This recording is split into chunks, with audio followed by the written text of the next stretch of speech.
When I was young, science was religion and panacea. During the post-war era, we thought scientists would cure our diseases, take us into space, and give us machines to do the rest. The 1964 World's Fair, really a commercial for multinational corporations that was walking distance from my house, promised a previously unimagined future. The General Motors exhibit featured cars that looked like rockets and could go as fast. General Electric's project Progress Land demonstrated the marvel of nuclear power. The DuPont exhibit boasted better living through chemistry. We were excited and we were on board. But only a few years later, many of us were on anti-Vietnam picket lines protesting against companies just like those, because now they were wickedly providing vehicles, weaponry, and chemistry for war. Indeed, on the heels of our science worship, we entered a period when laboratory methods and discoveries were questioned and challenged. It seemed that no matter what science appeared to have solved in the way of taming nature, new perils appeared around the corner. We began to more fully understand the ferocious capacities of radioactivity in the atom bomb. Advances in medical knowledge achieved through human experimentation on vulnerable populations and medical tragedies resulting from once promising drugs revealed the sometimes shaky ethical foundations of the search for cures. Even the space program lost its seductive mystery. Modern agriculture and food processing methods proved not only brutal to animals, they resulted in products that, while longer lasting and easier to prepare, lacked nutrition or worse. Plastic, once heralded a magical substance, had become a scourge. Technological advances that first filled us with wonder were now making us prey to privacy invasion, device addiction, and even social isolation. Scientist as villain in popular culture stoked these sentiments. The suspicion that arose from scientific missteps, real or imagined, has created new threats. Enough of the population now believes vaccines to be monstrous that we see epidemics of diseases we thought long conquered. And the widespread indifference, lack of political will, and disbelief in climate science is putting our planet in very real jeopardy. We are also poised, in this country anyway, to lose our scientists. The cost of studying science, particularly medicine, is high. The payoff, not so much. So the financial attraction of other fields is pulling bright people away from more lucrative careers. What's to be done? Should we maintain a healthy skepticism about research methodology and question whether it is undermined by financial incentive? Should we still be vigilant that data is collected in an ethical way and the participants in any study have full knowledge of how their personal information is being gathered and used? Should we continue to call individuals and institutions to task when their goals further an agenda that does not really serve the public? Of course we should. A moral compass is as essential a tool as a microphone or a test tube. As a microscope or a test tube. But also essential is that we return to a time when we respect scientists, not because they are saints or dreamers, but because they are skeptics who rely on rigor, replication, and proof, not assumption. In short, the scientific method. We must push government to support green technology, sound medical investigation, rigorous protection of our air, food, and water, and most importantly, education, so our kids will be encouraged to love science and so we can fall in love with it again ourselves. Today is dedicated to that.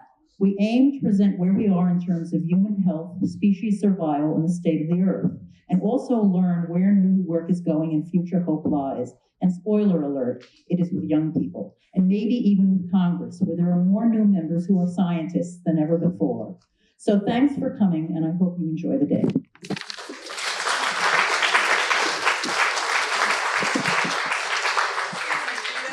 There are people here who, for some reason, cannot hear you. Is there a way? It's normal. Okay. Should I say it again? No. Okay. First up is Katie Kiefer. She is a chef, broadcaster, and author of What's the Matter with Me? And by the way, her books are available outside after the event. So you can speak to her, buy a book, get it signed. And she will address the state of our food supply, the reach of agribusiness, and the role of regulation. And after that, Catherine Sabota, Manager of Volunteers and Visitor Engagement at the Bronx Zoo, will talk about wildlife, extinction, and what do zoos do to protect animal species. Katie.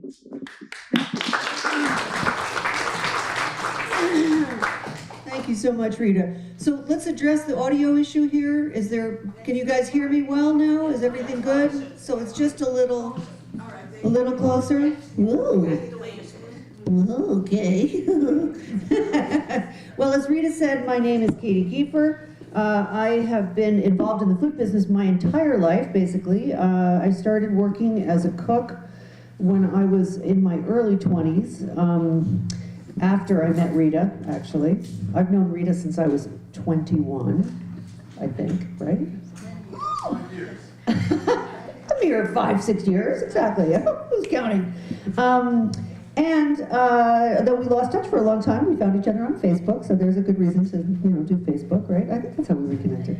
Anyway, about 10 years ago, I started doing a radio podcast called What Doesn't Kill You? Food Industry Insights. It actually had a different name when I started, but I've gone through several titles and iterations. I've done about 500 episodes. And what my show does is explore kind of the intersection between food, people, and policy. So I talk a lot to scientists, advocates, journalists, farmers, agricultural policy experts, and so on. And that is the source of my information and where I learned what I am now going to impart to you.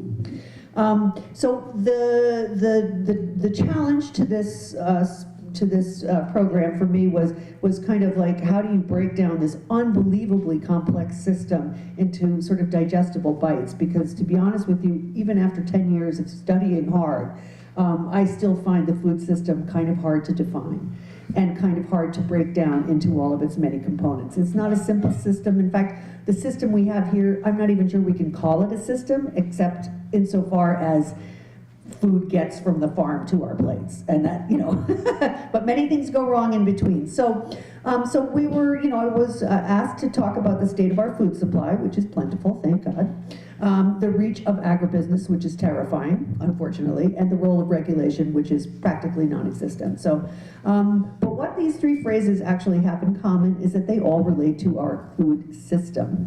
And so, what is a food system? Well, like I said, I'm not really sure I can completely tackle that entire topic here today, but I'm going to try, and I'm going to talk a little bit about some of the ways our system perpetuates things that we don't want, like income inequality and a lot of hungry Americans. That's a major problem, major failing in our food system is that we have many, many food insecure households in the United States, and that, to my mind, is really quite shameful. Anyway, to borrow a definition from the Rhode Island Food Policy Council, which is one of many state councils around the country that tries to work on developing a better food system for their states. A food system includes all the processes and infrastructure involved in feeding our population. So it's not too big a thing or anything, it's just, just a little, farm to table thing. So the food system includes stuff like agriculture, its processing, production, and distribution. And then you have the businesses like the grocery store chains and the restaurants that supply us. And then finally you have the consumers. They're the final part of that chain. And in a more perfect world, as part of our food system, we would also include a national system for recycling, reclaiming, and repurposing the food that we waste. And just in case you did not know this, roughly 40%, that's 40%, of the food produced in this country winds up in landfill or just left in the fields to rot because it's not perfect looking. Because we like to have really beautiful produce in our markets, don't we? I mean, if it's an ugly carrot or a bumpy apple, we're not going to buy that. So our farmers have been trained to leave that stuff in the fields. So that's a big waste. And it costs them a lot of money. I'm sorry, my computer is not responding to my command here. Okay, So, so many of us also, here's another problem with the food waste. I'm not going to stay on this for very long, but I just want to bring it up because it's become a kind of a hot button issue, and it's something we really need to be thinking about more seriously in our own personal day-to-day lives. So many of us overbuy at the supermarket. I know I do that all the time, and we wind up pitching stuff out, right? You buy that extra thing, you buy meat, and then you think, oh, it doesn't smell right, I'm gonna get rid of it. You buy produce, and it's like, oh, what am I gonna do with that? Oh, well, I just didn't have time. I'm gonna pitch it. The label says it's expired. Oh my God, out it goes. Those labels, by the way, mean almost nothing, really. Like, use your common sense when it comes to labeling.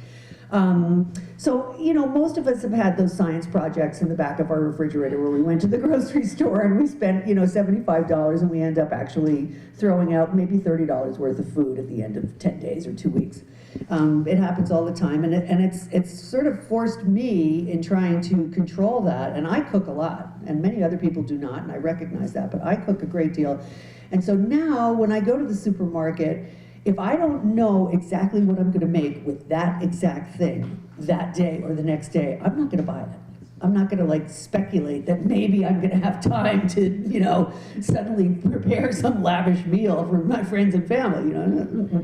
No, I don't do that anymore. But so let's, you know, let's try to keep that in mind, because the food waste thing is really such an enormous problem, and so much of the food that we could be recycling or repurposing either through composting or even redistributing could go a long way to mitigate some of the food insecure households in this country. So that's something to keep in mind about food waste. But let's get back to the beginning of our food system, which is farmers. Farmers are the anonymous people who are growing our food. Probably not very many of us here in this room have personal friends who are full-time farmers. Most of them don't live on the East Coast, and certainly not on Long Island, although there's certainly still a few. But I don't know if you realize that the average age of the farmer in the United States is 54 years old. Very few young people are going into farming as a profession, and why would you? Let's face it, it is unbelievably hard physical work. It's 7 days a week, 24 hours a day, basically. And not only do you work your butt off physically, but you also have to be a veterinarian, a mechanic, a soil chemist, a hydrologist, a manager, a marketer, and have a green thumb. That's a pretty tall order. I mean, I don't think people realize how many different hats a farmer has to wear. But if you're running a big farm, whether it's an animal farm or whether it's you know, somebody growing grain, crops, corn or soy or something like that, there is so much science involved in that and so much technology to manage that it's kind of breathtaking. So my hat is always off to farmers. And unless you were really lucky and have a great model that works really well in terms of getting all your stuff to market easily and you're independently wealthy, you know, it's very hard to stay in the game. And if by some miracle you are blessed with the avocation for farming, you need a massive infusion of capital. So we don't have a lot of young farmers going into the business because it is unbelievably capital intensive to start a farm.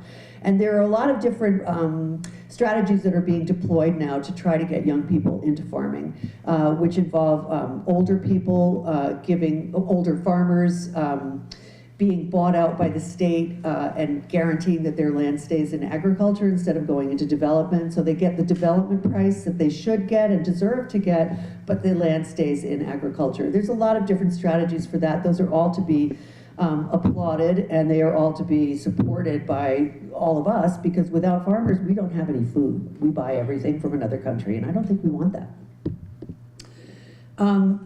So in addition to the high barriers to getting into the game, like having the capital to buy land, having the capital to build your infrastructure, having the equipment that you need to buy, you need to own or buy a share in with other farmers, that's a pretty high bar to entry. And then you have, as well as that, you have these sort of layered stresses, which include the fluctuation of the market, of the value of the products that you're growing. So those change all the time. And you can't always depend on getting the top dollar for your corn or for your pork or whatever it is that you're selling. So that's a problem. And a lot of these guys end up going into debt every single spring so that they can buy the equipment, the seeds, and the chemicals that they need to plant the crop, which will then serve to pay off the debt. And good Lord willing, there's a little profit left over. But you are not getting rich in the farming industry. And if you, if you think about what the median income is for a medium-sized farm, which is, I think, how most of us don't think of farming as what it is out in the Midwest, where it's 200,000 acres of corn or something like that. We think of farming as being kind of a small or medium-sized enterprise. The median income for those guys is about $40,000. So that ain't a lot.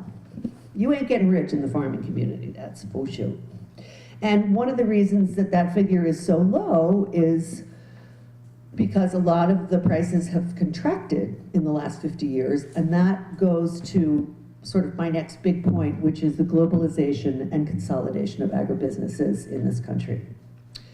So unless you are deep into commodity farming, meaning that you're one of those guys that has 200,000 acres planted out to corn and soy, you probably are not going to get much in the way of crop insurance or any type of significant subsidies to help you out in the wake of a major price drop or a climate disaster, and those are happening more and more often, as we all know.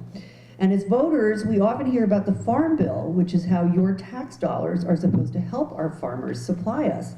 But the Farm Bill is now almost completely skewed towards supporting just a few crops, like corn and soy, the staples, the commodities, what we call the commodity crops. And that doesn't really pay farmers to grow other things like, carrots. Like they're gonna grow corn, they're gonna grow soy, they're gonna grow grains that trade on the markets, they're gonna grow sugar beets, but that's gonna be it because they can't get support, price support, or financial aid for other crops, the ones that we wanna eat. And that, by the way, is going to be a huge food security issue going forward. Like when we think about when our population gets bigger and water supplies are smaller, these are all very water intensive crops. That's gonna get really tough in the coming decades. Fortunately, most of us will be long gone by then, so it's not our problem, but it's more like Kate's problem over there. But anyway, it is a weird disconnect that the foods that are most protected by the Farm Bill, like corn and soy and sugar, are also the foods that contribute the most to public health issues like diabetes, heart disease, and obesity. So if you think about that for a second, like all that corn we grow goes right into Doritos. All that sugar beets and corn goes right into high fructose corn syrup. And we're consuming enormous amounts of that in our daily diet, and that is what is making us fat and sick. So those crops are supported, but things like broccoli and apples and spinach do not get any support from the Farm Bill. You're on your own with that as a farmer. So in my world, the first thing that we would need to change is how we deploy the farming dollars in the Farm Bill. And also, does everybody know the Farm Bill also pays for SNAP, otherwise known as food stamps, and for WIC, women and children, infants and children, and also for school lunch. So this is we spend a lot of money on the Farm Bill. It's a big chunk of our tax dollars go into the Farm Bill. And I think we need to pay more attention to how those tax dollars are being spent. Certainly nobody in this room, I think, would support any cuts to food stamps or WIC, but there are people who do. The other day, Elizabeth Warren, who I sadly think is unelectable, but I have worlds and worlds of admiration for her. She is the first candidate that came out swinging with a policy statement about the consolidation in agriculture and breaking up agricultural monopolies. And in my mind, consolidation and monopolization in the agribusiness and food business in general has had a disastrous impact on rural communities and on the farming sector in general. And I could spend many hours telling you all of the terrible things that this has meant to those entities, but I will limit myself to a couple of examples. I wrote a book about the meat industry, so I know a lot about how this has affected the way we grow and process meat. So what happens in the three big meat sectors, pork, poultry, and beef, is you have in each one of those maybe 3 or 4 major players. You have Smithfield, you have Tyson, these are names you guys all know. And why that's bad is that it means that these guys, these very large companies, are then able to squeeze farmers and ranchers to a lower and lower price because they basically control that market completely. If you're a farmer and you have 20,000 pigs, and Smithfield decides that they don't like you, and they're not gonna buy your pigs, well, guess what? You've got 20,000 pigs, and they're eating their way through your entire farm right then. You know, it's like every penny that you have is gonna, so to not be able to get your animals into the processor on time, and you know, you're not going to make money because you're gonna lose money in feed costs. And you could lose your whole nut because if a processor gets pissed off at you, they just won't take your animals. So this is, and we don't have a lot of independent slaughterhouses in the, I mean, I don't mean to dwell so much on meat, but it's just a perfect example of how having 2 or 3 or 4 companies control this process, this chain, has had this really, really negative impact on farmers because they can depress the prices. They'll pay you what they feel like paying you. They won't pay you what you should be paid. And so to give you a good example of that, when you go to a farmer's market and you buy a chicken, it might be $25, right? Anybody bought chickens or meat at a farmer's market and you're just like, oh my God, how did that happen? Or you buy a loin of pork and it's $40. You're like, what? Well, the reason it's that expensive is because that's the true cost of production. That's what it really costs to grow an animal to market weight and have it slaughtered and processed and cut up and packaged and put in your market basket. But the way that we benefit from these big companies is that because they are able to introduce these enormous economies of scale, they can afford to charge us less because they keep depressing the price to the farmer. And that's what is actually destroying rural communities across America right now. And the same thing, by the way, and another thing which I don't want to forget to tell you about is that these companies have been highly successful at externalizing the cost of doing business. So not only do they pay their labor nothing, they pay their farmers nothing, but they also externalize all the costs of production, like all of the waste material. Like animals produce an enormous amount of waste, don't they? I learned recently in one of my programs that a pig produces 3.5 times the amount of shit that a human being does on a daily basis. Now think about what that means when you have 10, 15, 20,000 pigs aggregated in one farm. Like that is incredible, and it gives off a huge amount of air pollution, and it seeps into our waterways, and it's having a very, very deleterious impact on our water structure in the United States. And so when you hear things like the dead zone in the Gulf, has anybody heard of the dead zone? This is an area of eutrophication in the Gulf of Mexico that is something, it's larger than the size of Connecticut. That's a good way of putting it. It's bigger than the size of Connecticut. And that is an area where no fish can grow because there's so many nutrients in the water. It creates these algae blooms, sucks up all the oxygen out of the water, and the animals cannot survive. And this, by the way, is all over the country. I've been doing a series on water quality issues in my program. Iowa is suffering terribly from this, Ohio, all of the big farm states. Any place where you see a lot of big row crops or a lot of animal agriculture is an area that is going to have terrible water quality. And that is starting to really come home to roost. Anyway, this success in externalizing production costs and making communities pay for pollution and taking advantage of some of the farm bill dollars that go towards supporting corn and soy, which are the primary feed ingredients for animal agriculture, that's all part and parcel of the ways that these big companies manage to make our costs at the grocery store so much cheaper. So that's a big problem, and that's how consolidation and concentration grows in the industry, because a small farmer cannot compete with that. So they end up selling out, and that is what's happening in the United States. The amount of people involved in agriculture in this country has shrunk to a fraction. I'm sorry I didn't look this up, but we had something like 60,000 pork farmers in the 1950s, and now we have maybe 6,000. No, it's more than that, but it's a significant diminution of that number.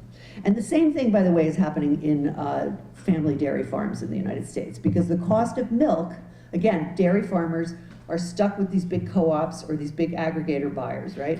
So they have to take the price that those people tell them that they're gonna pay them. They can't negotiate or lobby for a bigger price because there's no competition in the market. And these bigger companies have all decided that they're going to pay X they're not going to pay 10 cents above X, they're going to pay X or maybe 10 cents below X. And if you don't like it, well, too bad, you could just pour your milk out. And that's what's happening. We have no regulation of our supply and demand in the dairy industry, and that has essentially killed the industry. And I'm sure everybody's read the stories of dairy farmers selling off their cows and then blowing their brains out. This happens, like really on a pretty regular basis. It's quite shocking. So that's what consolidation does. I'm like jabbering on here, but oh my God, you guys, there's just so much to tell you. And the good thing about consolidation from our point of view as consumers is that we have an enormous amount of incredibly cheap food. Isn't that so lucky? Well, you know, yeah, I guess for us, you know, maybe not so much for other people. So let's talk about another aspect of this, which is the production and distribution piece of this puzzle. So once the food is grown, whatever we don't actually cook ourselves gets processed into institutional or restaurant, frozen, prepared food, stuff that we buy at the supermarket. And once again, there's a deep consolidation within that aspect of the food industry. So think about names like Unilever, General Mills, Kraft Foods. We've all heard those brands.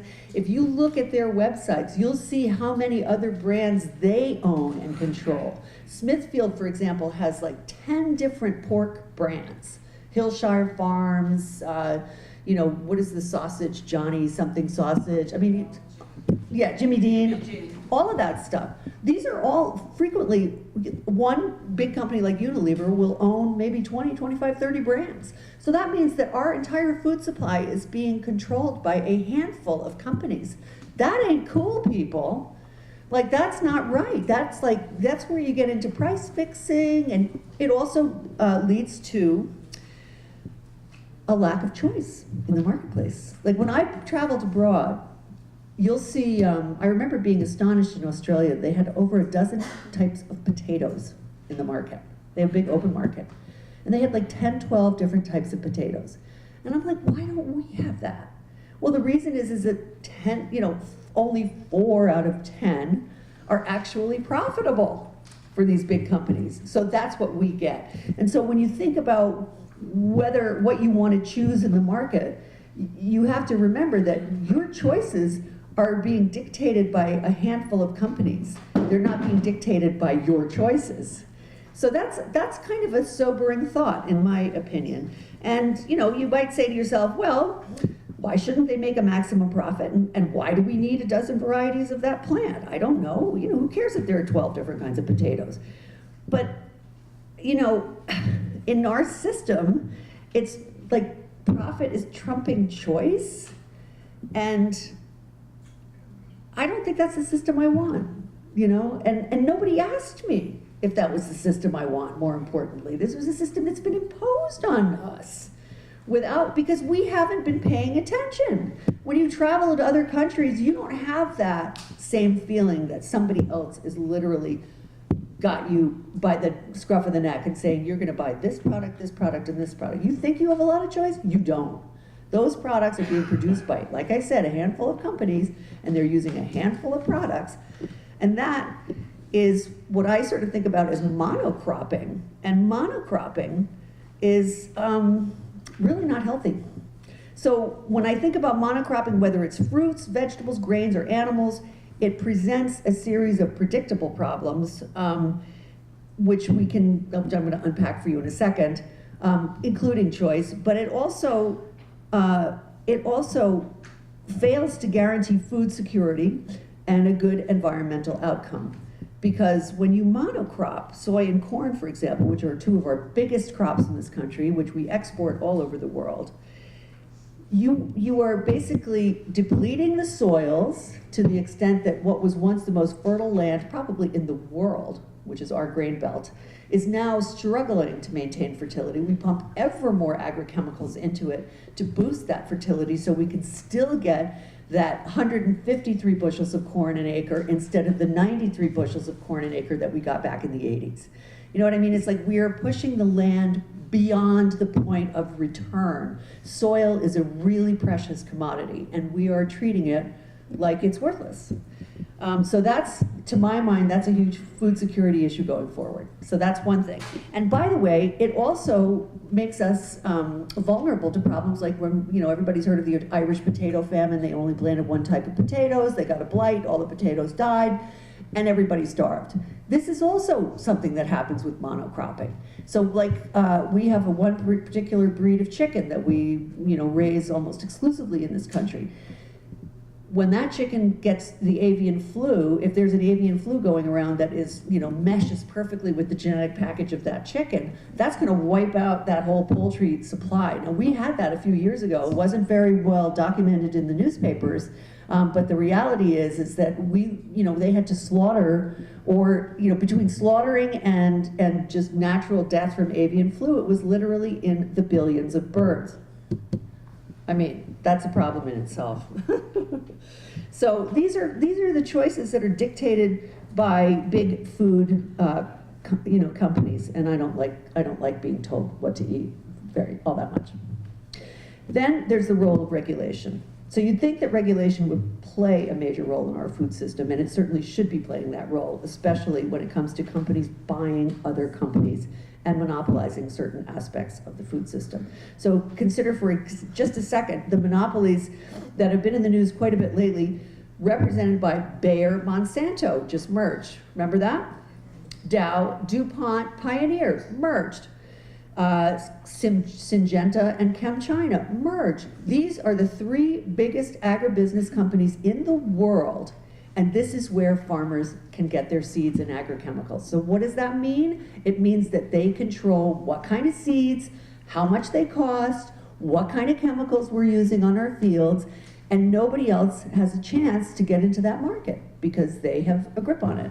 And it also means that farmers have to pay whatever they tell them to, and there's no competition. So, I mean, we're supposed to be a capitalist country, but we have completely abandoned the idea of competition. I thought that was the very nature of capitalism. And then I also think to myself, what the hell happened to the Sherman Act? What about the Clayton Act? What about the antitrust legislation that was introduced in this country in the 1890s, in 1914, in 1932, 1946? Over and over again, these new acts have been brought in to bear on the idea of companies aggregating. Remember when we had to break up Ma Bell?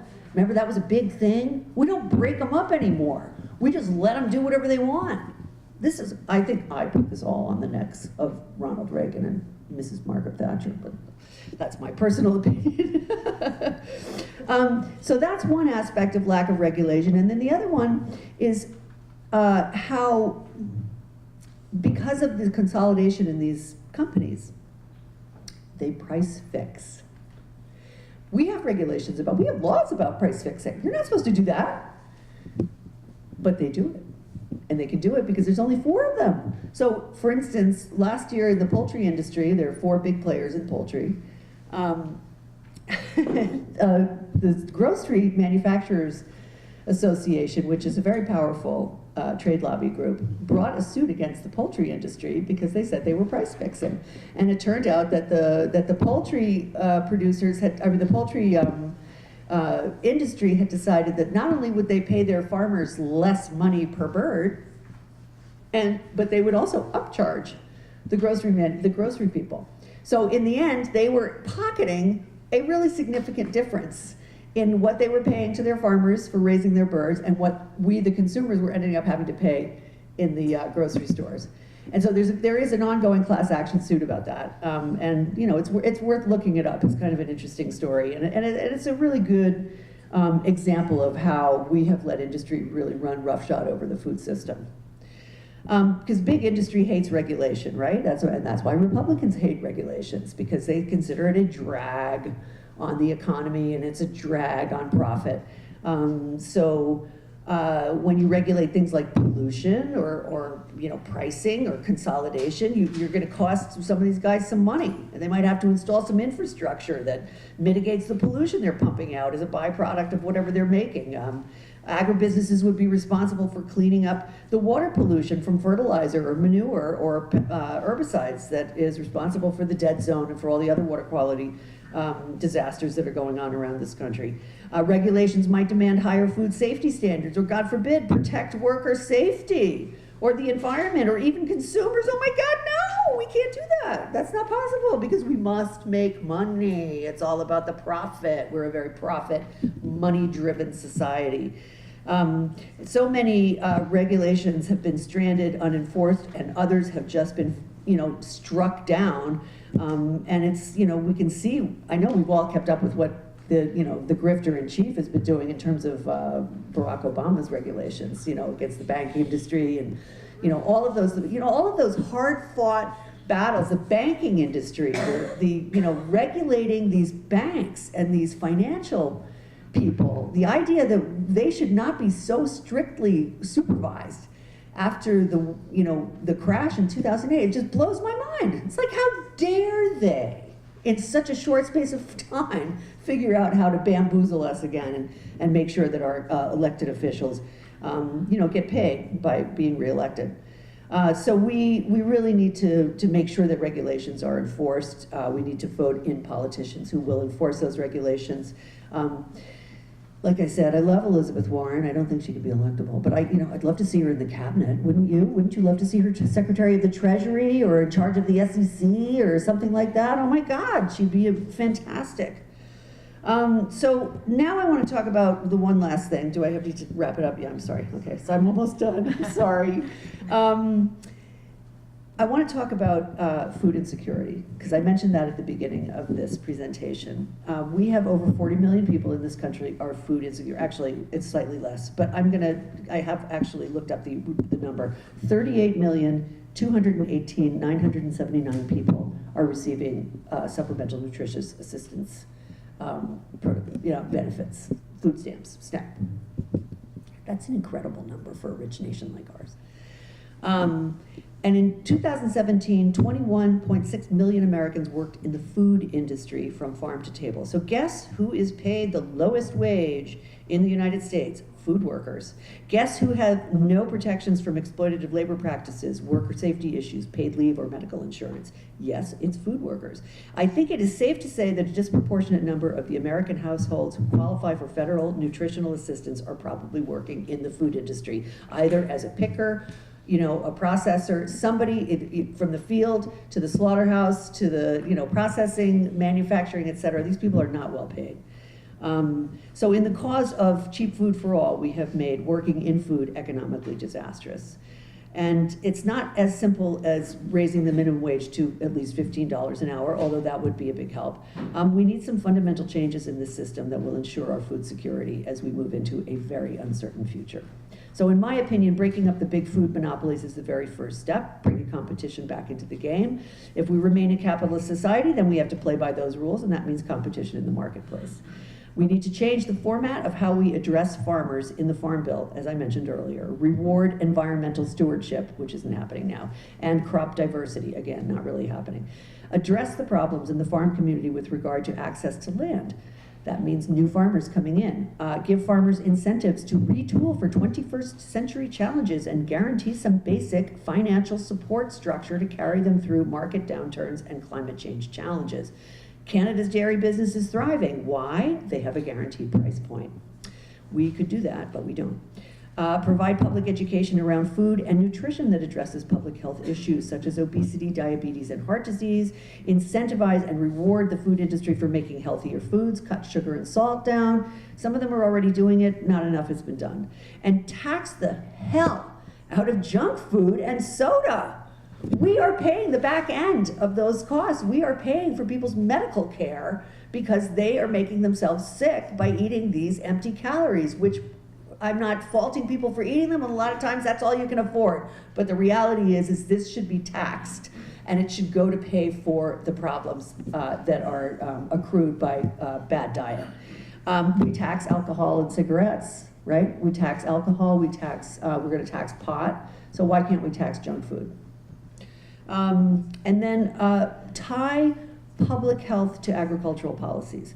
So grow more fruits and vegetables and less corn and soy. Growing more healthy foods means the price point becomes more affordable for low-income families, another reason why they don't eat them. Better health outcomes point toward higher earning capacity, better educational outcomes, and an overall better standard of living. Who doesn't want that? So these are not complicated suggestions. They're not even that expensive to implement when you think about what we give away to the oil and gas industries in terms of tax incentives and, write-offs. Please, it's not even a drop in their profit bucket. So the next time, I'm finally going to shut up now. Sorry, guys. But the next time you roll your cart around the grocery store, I want you to really think about what went into that extraordinary bounty that you see in front of you. And try to remember that your choices really do have an impact, and that a lot of small impacts will make for a big change. And we will all benefit from that. So thank you very much. Sorry I went over so long. Thank you, Rita, and thank you all for having me here today. I am very excited to be up here to talk to you about education, about inspiring young people to get involved in this call to action to save our planet.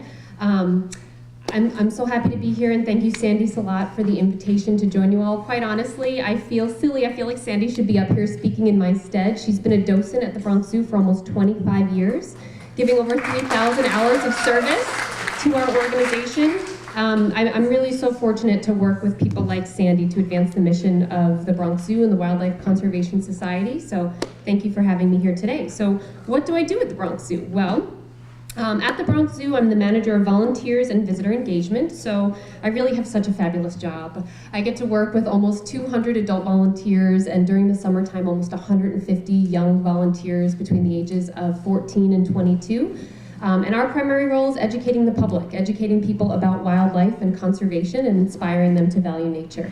It's a fantastic job. I love it very much. I'll talk a little bit more about the mission of our department specifically later. But in the context of what we're talking about here today, I think it's important to share and for you all to understand that I work for a larger organization called the Wildlife Conservation Society. And just in the few moments that I got to chat with some of you all when I came in this morning, we have members amongst us, people who grew up coming to the zoo, so many of you, if not all of you, are probably not unfamiliar with the Wildlife Conservation Society. But it's a fantastic scientific organization. The WCS, we are a scientific organization. We work in 64 countries in 16 priority regions across the globe with a global staff of over 3,700 people.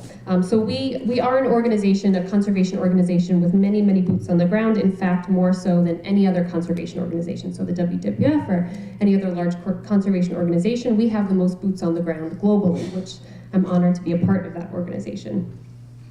The WCS envisions a world where wildlife thrives in healthy lands and seas, valued by societies that embrace and benefit from the diversity and integrity of life on Earth. A valuable mission statement. WCS saves wildlife and wild places worldwide through science, conservation action, education, and inspiring people to value nature.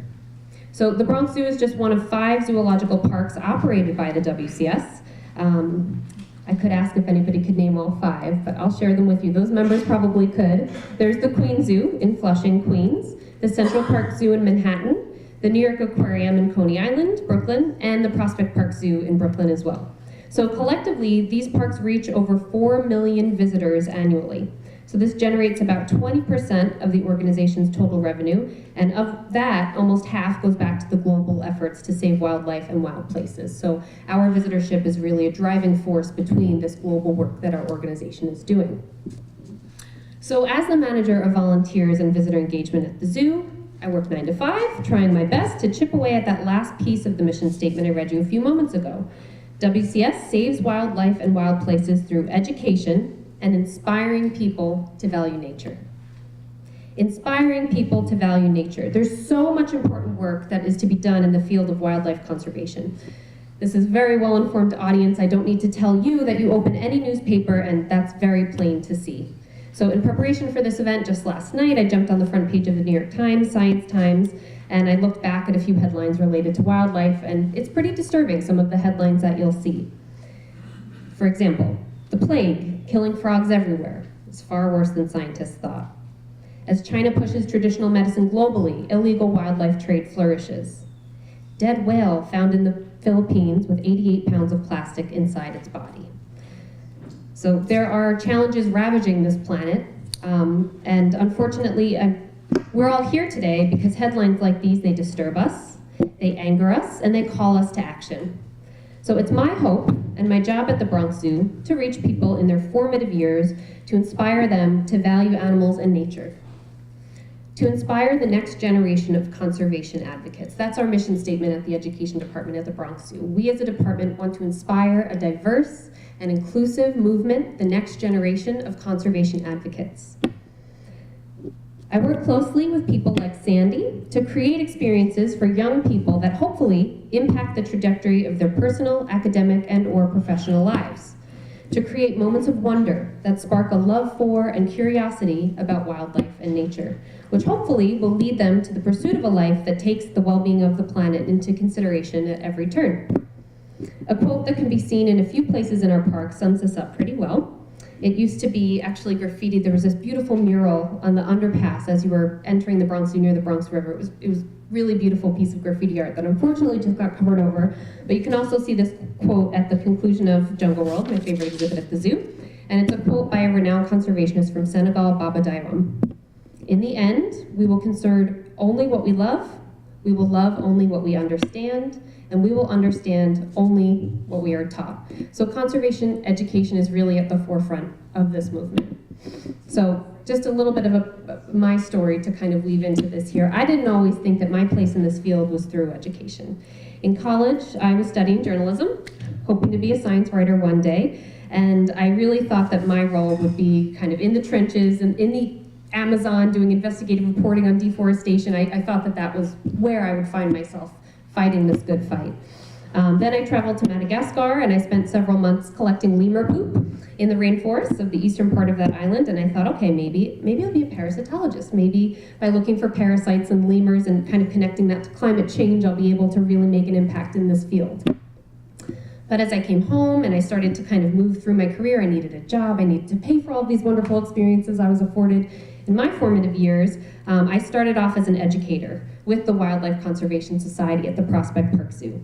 Then I got to move on to be the manager of a children's garden at the New York Botanical Garden, and I started to build and recognize my own skill for connecting young people to animals and nature in really surprising ways. So as an educator at the Prospect Park Zoo, this involved digging through a compost bin for worms with toddlers, encouraging them to observe the natural world with all of their senses. I got to help develop a wildlife education program for a charter school in some of the roughest places in Brooklyn, and I really got to see that young people, they just don't know about nature and wildlife in our urban environments, and it's very hard to ask some young person to grow up and to join this field and find a career in wildlife conservation when they're afraid of the squirrels that they see in the park, or they don't understand the impact.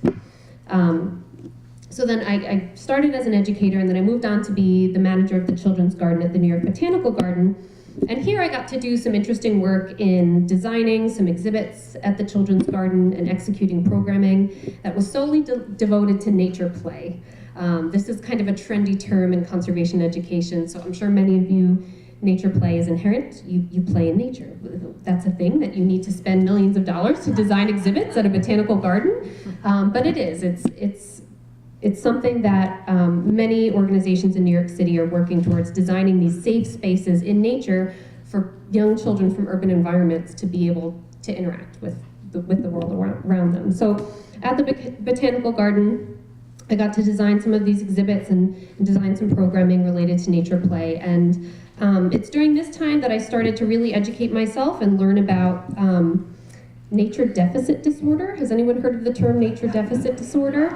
Another thing that it is what it is. It's a deficit of nature in young children's lives, and the author and journalist Richard Louv, who coined this term and described this phenomenon, he outlined some statistics in his book Last Child in the Woods that are really startling and kind of highlight this problem that we're seeing.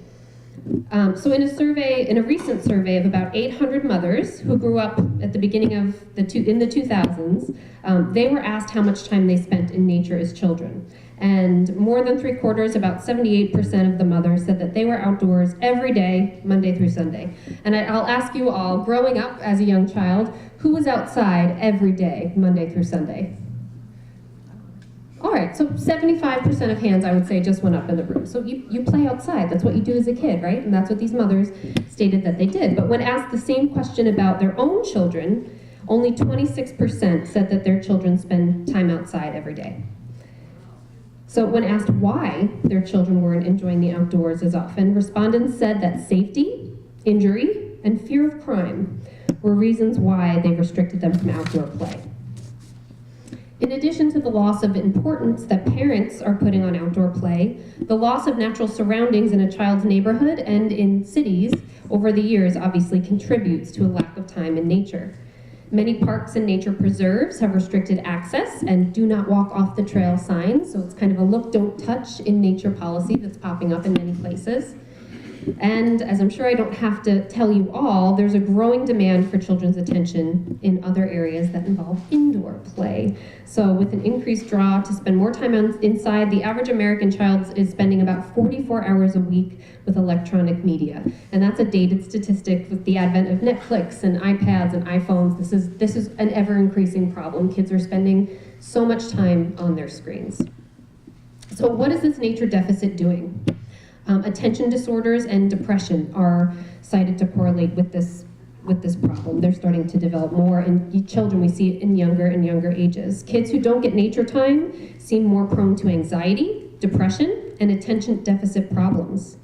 According to a University of Illinois study, exposure to ordinary natural settings in the course of common after-school and weekend activities is a way that can help. It seems to help children being outside. We all know this, being outside is refreshing, it's good for our health, and it's very good for children's health as well. Obesity and lack of vitamin D are just some other physical challenges children face who have a deficit of nature in their lives, and we're seeing this more and more, especially in inner city environments. High rates of diabetes, obesity, children not being outside is having really obvious direct impacts on their health and well-being. So, creating safe spaces for children to spend time outdoors, especially in an urban environment like New York City, kind of became my calling. And early in my career, I kind of found my niche in the field of conservation as an educator. Like, okay, this is it. This is what I'm going to do. I'm going to create these spaces for young kids to get outside and enjoy the environment. Really going with my career, feeling really good. And then I had a baby. And as any parent can relate, having a baby forced me to see the world through kind of a fresh new lens. As a mother, the urgency of the challenges facing our planet, the destruction being done to the natural world, the fear, anger, and uncertainty for the future, it came through me stronger than ever before. So motherhood was really my truest call to action. Having a child really forced me to really consider what my daily practices are, my consumer habits, my political choices, and really just my sphere of influence as a conservationist. It was much smaller, kind of as a stay-at-home mom, but I knew it was just as powerful. So I started a local family nature club in Queens where I lived, and it was a free weekend-based event where I would invite local families to join me and my son, and we would just do nature play activities in the park. We would make mud pies, jump in mud puddles, look for squirrels, kind of break down those barriers of fear. I wanted people in my community to feel good about getting outside regardless of the weather. I got a membership to the Wildlife Conservation Society and the Natural History Museum in an effort to expose this little soul I was nurturing to as much nature as possible in this concrete jungle of New York City. So during all of that time, I really was putting all of my energy into inspiring someone to value nature, right? I was still really chipping away at that bigger picture of inspiring people to value nature. So it just made it a lot easier when I did decide to go back to work to rejoin the Wildlife Conservation Society, because I knew I would kind of be continuing with this goal, and I would just have a much larger audience, 2.5 million visitors annually at the Bronx Zoo. It's a little intimidating. So during this time, I went back to the zoo. This was a few years ago for a seasonal position. And during this time, I was coordinating primarily that youth volunteer program I mentioned, where we see over 100 teenagers come to the zoo for a great summer experience every year. And during this time, I got to be a part of one of the Bronx Zoo's most tangible, I would say, conservation successes. And it was here that I was really able to start to find the connection and see my impact between my role, which was working with people in the park and working with the public, and sharing the mission and the message of the Wildlife Conservation Society. So as I mentioned earlier, one of the ways that WCS saves wildlife is through conservation action. And the conservation action effort that I was a part of that year was the 96 Elephant Campaign. And while I didn't work directly with Sandy during this time, I know Sandy was also working hard at the 96 Elephant Campaign in the park as a docent. So what is the 96 Elephants campaign? What was the campaign? It's not as active now as it was. Well, this campaign was titled as such because on average, 96 elephants a day are killed for their ivory in Africa. This ivory is sold legally and on the black market for various uses, but primarily it's trinkets, it's jewelry. It's also traditional medicine and sculptures, but primarily it's trinkets. The global ivory trade leads to the death of about 35,000 elephants a year. And since 1979, in combination with the fact that African elephants have lost over 50% of their natural range due to habitat loss, this massive poaching for ivory and trophies over the decades, it's really seen a significant drop in elephant populations. Back in the early part of the 20th century, there may have been as many as 3 to 5 million African elephants on this planet, but there's now around 415,000. So the 96 Elephant campaign was created to raise an awareness about this true crisis, wildlife crisis. So during the season at the Bronx Zoo, I worked with teen volunteers to engage the public on actionable items to stop it. It's really important in our campaigns that we design at the Bronx Zoo. I say we, I have nothing to do with the design of the campaigns. We have a really wonderful team that does that, but often the power of one can feel really hard for people. So we try to create these movements, these actions that help folks feel like they're a part of a bigger solution, right? They're a part of this giant team that's trying to solve this really scary crisis. So combined with the efforts of many other staff and volunteers, we did just that. We got people together in the park and during outreach events, and we generated over 100,000 comments from visitors. We set the Guinness Book of World Records title for the largest display of origami elephants, with submissions from all 50 US states and 40 countries worldwide. So we displayed over like 75,000 pieces of origami that people constructed in an effort to support this campaign. During that season, the WCS helped lead a prominent event in Times Square, where the US Fish and Wildlife Service crushed 2,000 pounds of confiscated ivory. So this was really an effort to publicly encourage countries to destroy their existing ivory stockpiles, in part to send a powerful message about the illegal ivory trade. So we had these kind of big picture, high visibility events and efforts, and these pressures that we created did help to create a state and federal ban on the sale of ivory in 2016. So it is now completely illegal to sell ivory in this country, and that pressure that we are putting, on our local representatives and kind of this visibility is really important, right? To show that we won't stand for it. So in my current role, I continue to build programming and train staff and volunteers to inspire people to value wildlife and nature.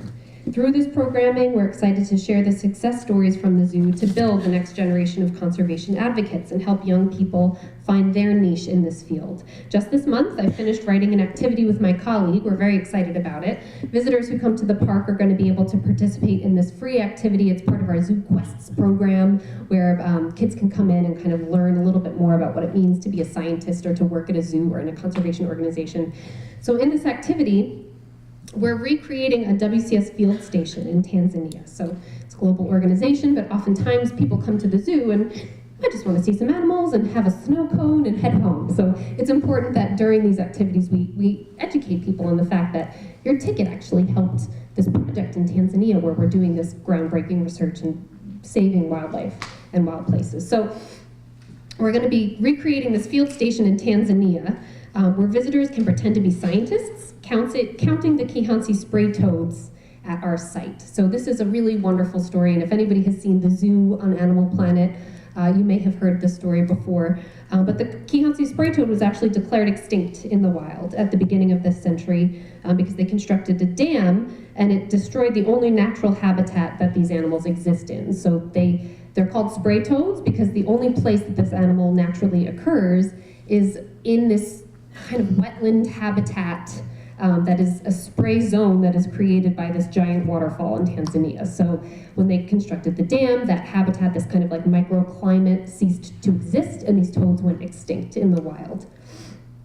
But we have captive breeding programs at our zoo and at all AZA affiliated zoos and aquariums. So AZA stands for the Association of Zoos and Aquariums, and a really big part of what zoos do is participate in species survival plans where we breed animals based on strict regulations and genealogical history to create a diversity of genetics of these animals in captive populations. So we had a captive breeding program at the Bronx Zoo, and we worked with the Toledo Zoo, and this partnership resulted in the successful re-release of over 100 toads in 2010, and while they are still critically endangered, the toads are surviving in the wild today.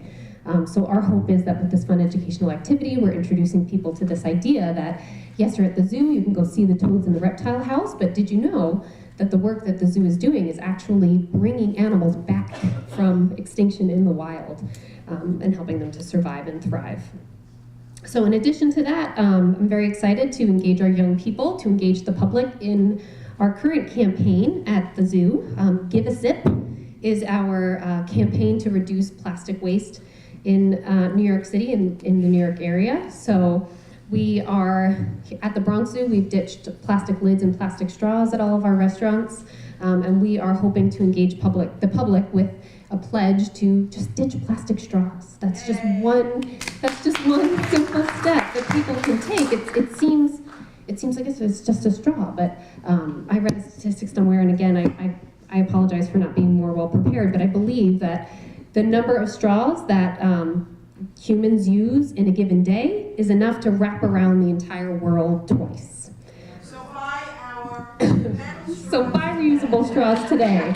But anyway, we have this campaign where we're teaching our young volunteers about this crisis, the plastics crisis, and then getting them out there in the park with examples of reusable straws and engaging people in this issue and trying to get them to take this personal pledge.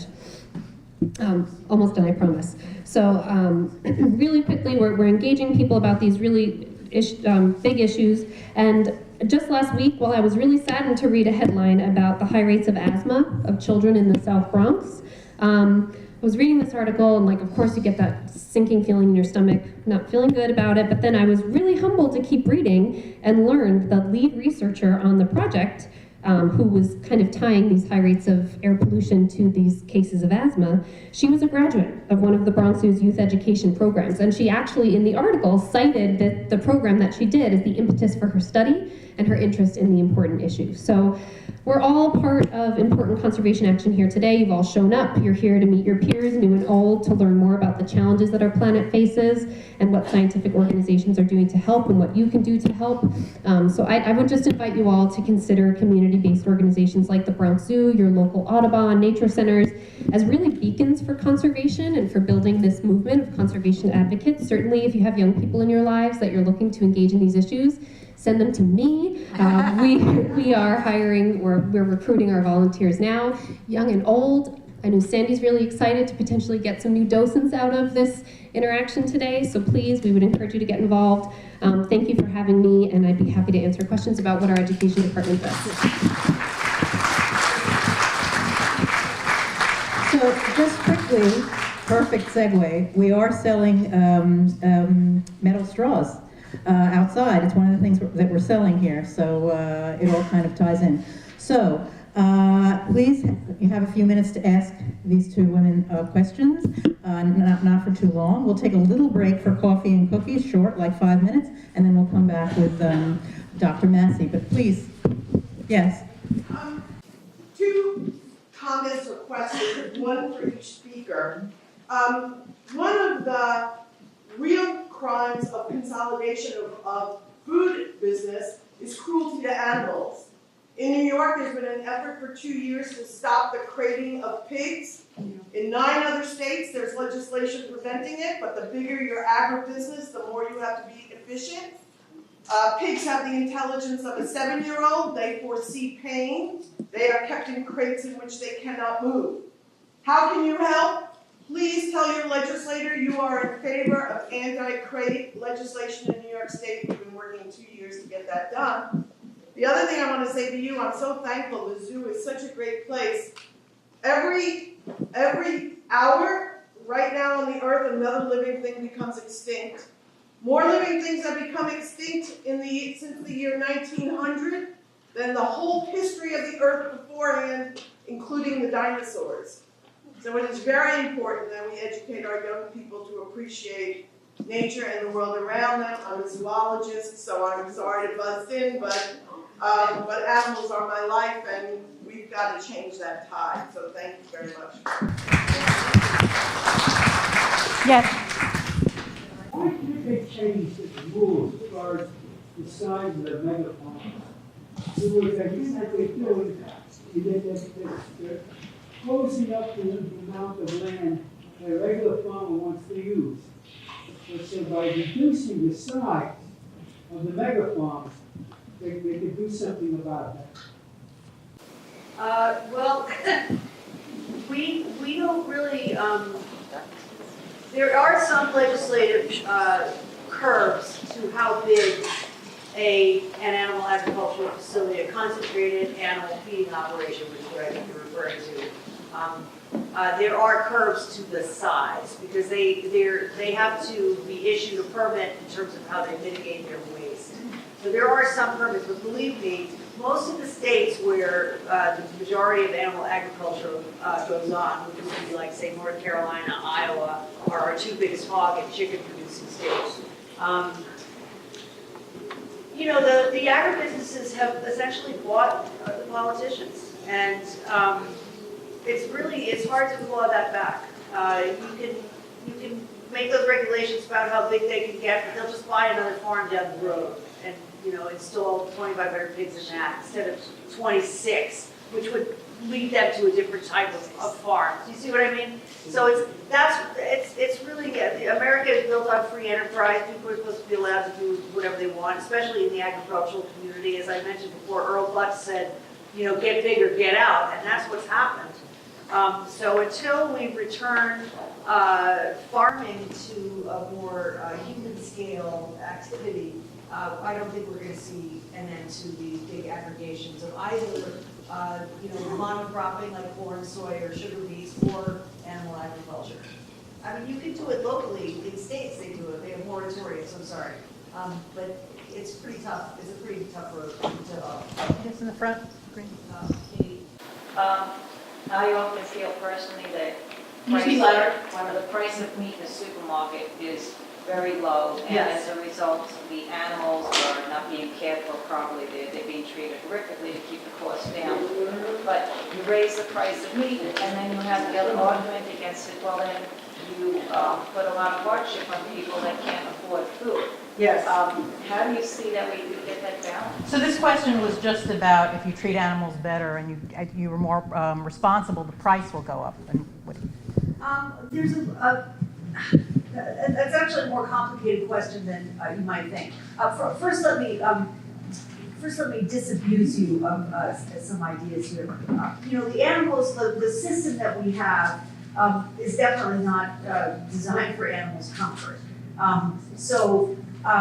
Yes, but the reality is it doesn't cost that much more for them to be treated better. And in fact, we have compared to other countries, we have a pretty robust set of rules about how animals can be treated in this country, particularly in that setting of industrial animal agriculture. So it's not so much a question of cost in terms of treating the animals better, because in fact, the big companies that run these farms, they have a vested interest in an animal being well treated, because a poorly treated animal yields a poorer quality of meat. So there is quite a lot of protection for that. Now, that doesn't mean that animals are not abused every single day. They absolutely are. But the reality is that the industry has a lot of financial incentive to make sure that their animals are reasonably well treated. Now, making the price of meat higher and then more out of the reach of a low-income community or a low-income family, you know, that speaks to the overall economic inequality in this country and the fact that we don't pay a living wage. So you can't solve that problem until you pay people enough. And that's a legislative issue, that's a government issue. It's like we have to guarantee people a living wage. And that should be a minimum of $15 across the board in every state in the country, not just in New York State passing it here and somebody else passing it there. In Rhode Island, where I live now, We just had a minimum wage increase, which made me almost laugh. It was so ridiculous. And we went from $10.25 an hour to $10.50 an hour. Well, who gives you know, so it's really, they're two separate issues. You know, I want to see farmers get paid more, and I think we should all pay more for the products that we buy, not just meat, but everything. I think that making everybody, you know, have a reasonable income is something that we all need to aspire to as well. They're kind of two separate issues. Does that help? Does that answer your question? In terms of competition and the concentration in the food industry, what role do we have as far as competition from foreign companies like Argentina and Brazil, companies that produce similar products? That's a great question. Countries like Brazil, for example, there's a company in Brazil called JBS, you've probably heard of it. It was, at one time, it included the Swift company in the United States, which is one of our biggest meat packers here, and JBS acquired Swift about 15 or 20 years ago. JBS has announced that they want to become the largest meat production company in the world, and they are doing that. They are building plants all over the world, and to do that, they buy, because they have a lot of capital, they buy smaller plants. And right now in the United States, this is consolidating even further. There's a company called Marfrig from Brazil that has just acquired a major meat packing consortium here in the United States. I think it was called Iowa Packers or something like that, very big outfit. So it's really, really hard to push back against those kinds of acquisitions of having, I'm dead set against foreign companies buying into American agriculture on any level. And I think we should be very, very careful about letting those companies come into our country and control our agricultural assets. But yes, they absolutely, a company like JBS, because they are immoral, and because they will pay their workers even less than we pay ours, which is kind of amazing, but they do, they absolutely pose a tremendous race to the bottom, essentially, for wages for their workers, and that's having an impact on our workers in the United States as well. Okay, I'll just do one more in the back. Oh, Fran. And then we'll take a break for coffee for about 5 minutes, and then we'll come back. And then, as I said, you can speak to these people individually. First of all, I want to thank you from the Zoom. My son's in Redmond, and he actually, I don't know if you saw the overnight program. Yes. He stayed overnight. It's good. So, and the other thing is, we do have plenty of farms going on. I just want to. You do? No, I know you do. Lots of farms. They're fantastic, and I know farmers. So I just want to make sure you know that. The other thing is taxing junk food. The people that are going to be affected if you tax junk food, and I know you seem to be gung-ho on that, are going to be the last people that can afford it. I understand that. So, well, it's easy to say, but you know, well, I understand you drink water, but the people that are going to be affected by tax, just saying. But they're also the people that are being most heavily affected by the health problems that are commensurate with that. So I'm not saying it's an easy answer, but it does seem one way of disincentivizing those purchases. Okay, 5-minute break for coffee, and you can speak to these women. Thank you.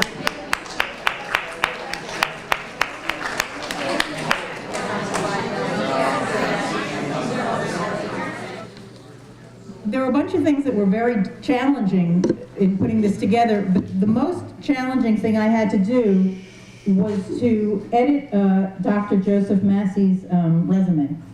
So I could have just come here and read it, and then everyone would have had to go for lunch after that. But instead, I just, cut it down. And you will hear from him now. He's the former head of Elmhurst Hospital. He was the head of medicine. He's a world-renowned expert in infectious diseases. And he'll present information on climate change and on our health and maybe other things I don't know. So, Dr. Massey. Thank you. Can you hear me in the back? Raise your hand if you can hear me. Good. Okay. All right. Well, I wish I had better news for you after the first two presentations. I don't really. We're going to go through a number of different areas that are of major concern related to climate change. So my lovely wife is advancing the slides. Next slide. So the greenhouse effect is what we're confronting, and that's the basis for climate change and the rising temperatures. You see here a schematic of the various molecules that are really important for this: carbon dioxide, methane, nitrous oxide, etc. And the problem is, as these molecules are aerosolized because of burning of fossil fuels, etc., heat gets trapped in the atmosphere and it gets reflected back to Earth. And the comparison is sometimes made to a car that's left out in the sun. The inside temperature is higher than the outside temperature for the same sort of reason, heat getting reflected back. Next slide. So the warming trend has been quite dramatic, and you've all heard these statistics, and this graph demonstrates them. The blue lines on the left are before the current last 20 years or so, and then the pink lines. And we see the warming trend getting worse and worse and worse practically every year. The debate over this is over whether or not this is a natural fluctuation in the Earth's temperature or whether it's an abrupt change due to human activity.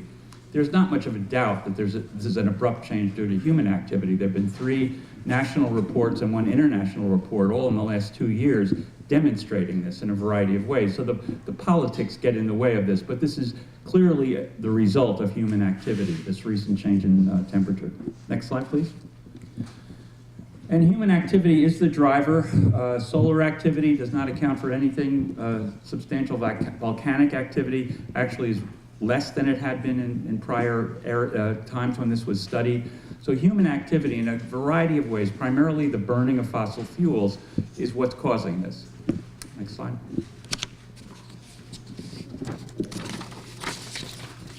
So the effects of this. They're direct temperature-related deaths and illness, and this is one of the hardest things to actually quantify. I'll show you an attempt that's been made at that.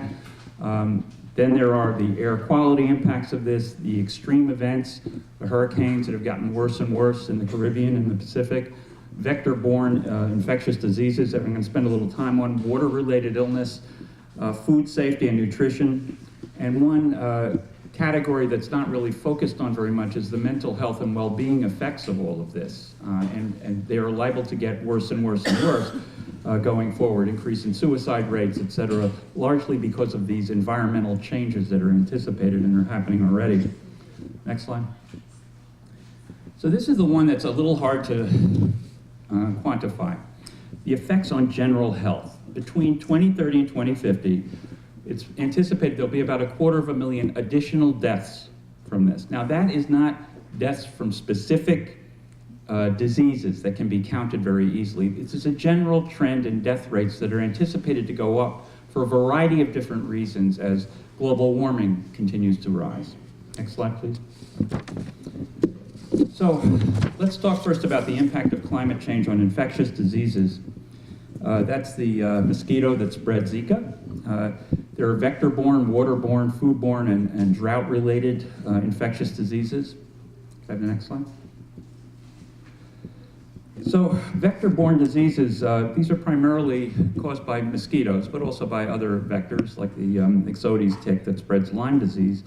Warmer temperatures and changes in precipitation are spreading the natural habitat and range of a lot of these insect vectors. And one thing that was quite remarkable, we've been monitoring Zika for the last couple of years, and Zika was basically unknown as a human problem until 3 years ago. There were scattered outbreaks here and there in the world, but nothing big and nothing in the Western Hemisphere, really. And suddenly it started appearing, first in Brazil, and the mosquito that is the primary vector of Zika was initially not thought to be prevalent in the United States much at all, maybe along the Gulf Coast.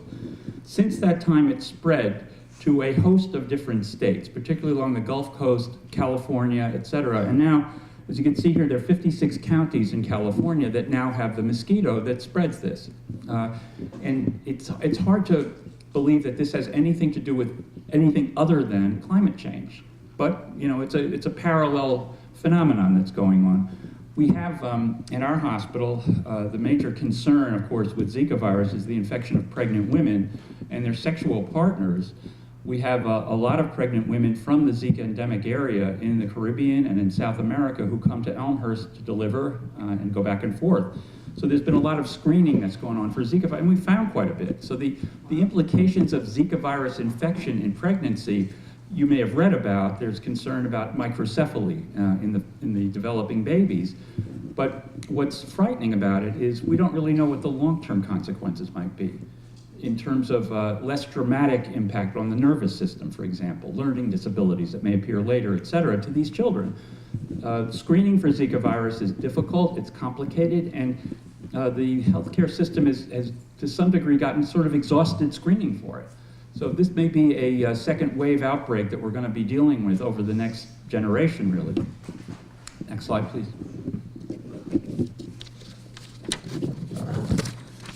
So Lyme disease, just to give you one example of something that's getting steadily worse.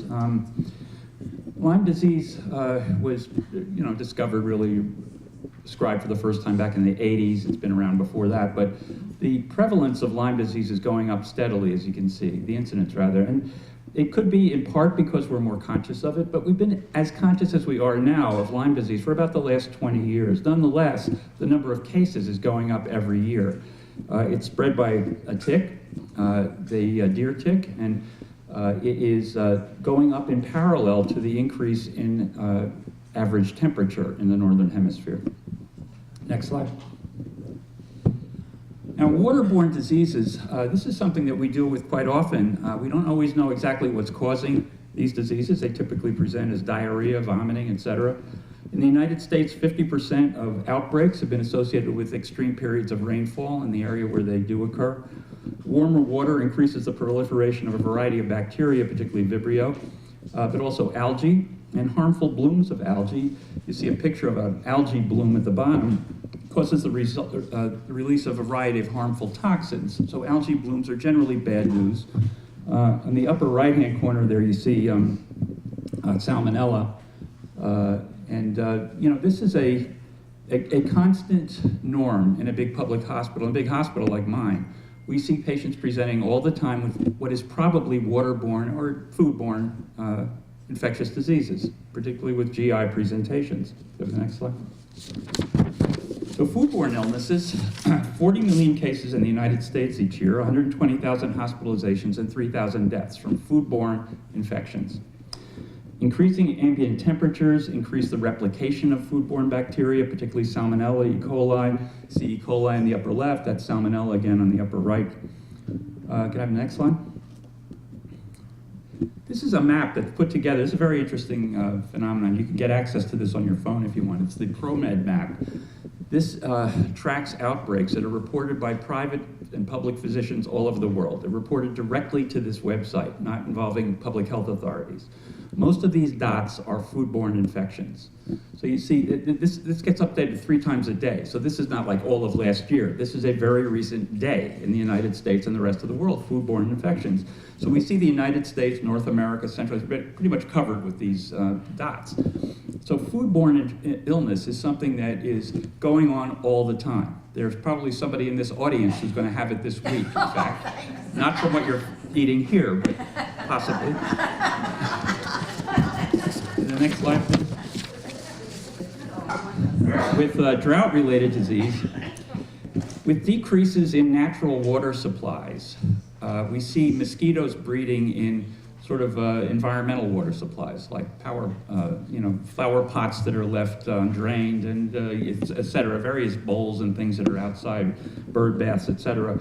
As the decrease in natural water supplies increases in drought areas, the relative population of these household type water areas, bird baths, et cetera, the attraction for those things by mosquitoes and other arthropod disease-bearing creatures increases. So that increases the likelihood of contact between mosquitoes and birds too.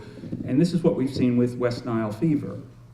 Now, West Nile fever was literally unknown in the Western Hemisphere until 1999, when it was described first in Queens. Since that time, it's become an endemic infection in the Western Hemisphere, and particularly in the United States. And it was the connection with Queens that originally caused it to be recognized. So we could take some pride in that, I guess. But West Nile is a reality, and West Nile fever doesn't go away. You see the announcements probably from the New York City and the county health departments that they're going around spraying once mosquito season comes back. That's about West Nile fever. Could I have the next slide?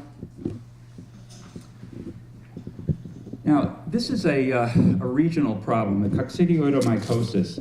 It's an example of an infection that is spread because of dry areas in the country. It's spread because these are dry mold spores that exist in desert surroundings or dry soil.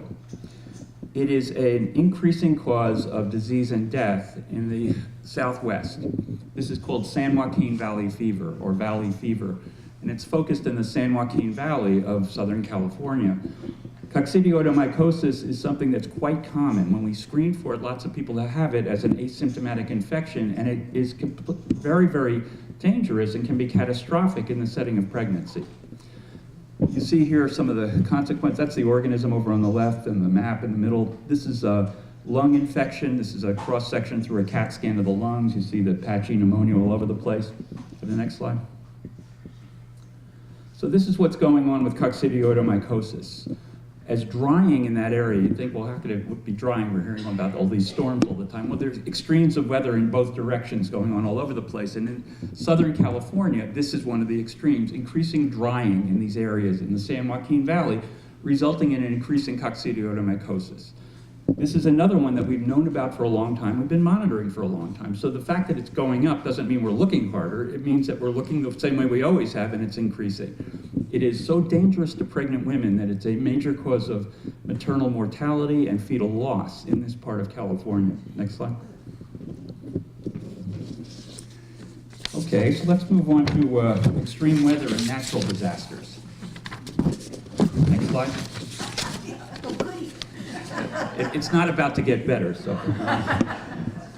Warmer and drier conditions lead to a longer pollen season, increased CO2 in the air, and higher pollen levels. And that's bad news. That's bad news for people with respiratory disease and people who don't even recognize that they have respiratory disease until pollen levels reach a certain point when they begin wheezing, even if they don't have a prior history of that. Higher humidity and flooding leads to dampness, leads to growth of mold indoors, and increasing allergies and worsening asthma in people who do have asthma. Now, the New York City and New York State actually is trying to improve certain elements of healthcare, basically to reduce hospitalization costs. And one target is children with asthma. And one problem with those protocols is that they don't take into account the environmental problem that many of those children have. In New York City, out here, et cetera, there's not much that can actually be done for a little amount of money to reduce the exposure to these mold spores. And that's what's going on. So that's really the challenge in doing much about childhood asthma in particular, because children are often our captives in our homes, and they get exposed to things that we can't really reduce their exposure very much. Could I have the next slide? So climate change and hurricanes, this is a headline kind of story. We're all aware that hurricanes have been getting worse and more severe, bigger, record-breaking hurricanes just in the last few years. The average number of Atlantic hurricanes went from 6 a year to 8 a year. The 8 is 2010 to 2011. Last year there was, I think, 12 Atlantic hurricanes. So the average may be rising further. This has correlated with a rise in sea temperature. So it's thought that this increasing hurricane prevalence, the increasing severity of hurricanes is directly related to the rise in ocean water temperature. The increase in intensity has been demonstrated easily to be associated with that as well. Next slide. So Hurricane Maria, which hit Puerto Rico a year and a half ago, the recovery is not nearly finished yet in Puerto Rico, $91.6 billion so far.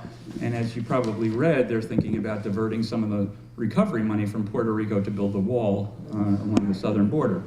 The listed death toll was initially 64. That was quickly disproven by the Harvard study that showed about 4,000 people were killed directly by Hurricane Maria. Next slide.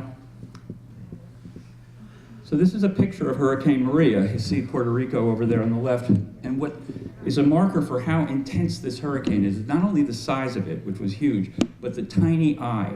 The tiny eye indicates very rapidly moving air in the middle of it. So wind speeds reached 170 miles an hour for this. And it went close to Puerto Rico. It didn't even go directly over Puerto Rico. It would have been even more devastating if that's possible, but it went close enough to Puerto Rico. Puerto Rico, we thought of as reasonably well defended against hurricanes. They'd seen many of them, and Puerto Rico was absolutely devastated by this one. Next slide. So here you see a picture, one of numerous pictures of the consequences on Puerto Rico of Hurricane Maria. Now, the hurricane season has also been expanded. It used to be thought that hurricane season began around the middle of June. Now it's already hurricane season.